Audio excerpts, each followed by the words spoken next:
অনেকের মনেই প্রশ্ন আসতে পারে, রোববার কেন পালন করা হয় মা দিবস? এর পেছনে আছে আরেকটি কারণ। এই দিনটি পালন শুরু হয়েছিল প্রাচীন গ্রিক ও রোমানরা মা দেবী রিয়া ও সাইবেলিকে উৎসর্গ করতে। ষোড়শ শতকে এসে এই দিনটি ইংল্যান্ডে মাদারিং সানডের উদ্ভব হয়।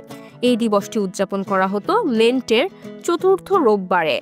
মাদারিং সানডেতে ছেলেমেয়েরা পারিবারিক চার্চ বা মাদার চার্চের উদ্দেশ্যে পবিত্র যাত্রা শুরু করত।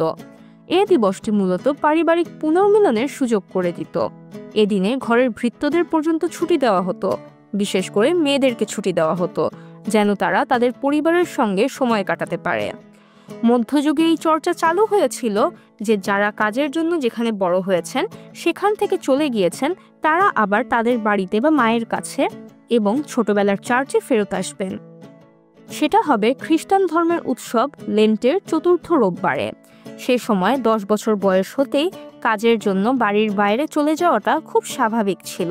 তাই এটা ছিল সবাই মিলে পরিবারের সঙ্গে আবারও দেখা করার ও একসঙ্গে সময় কাটানোর একটা সুযোগ। এভাবে ব্রিটেনে এটা মায়ের রোববার হয়ে ওঠে।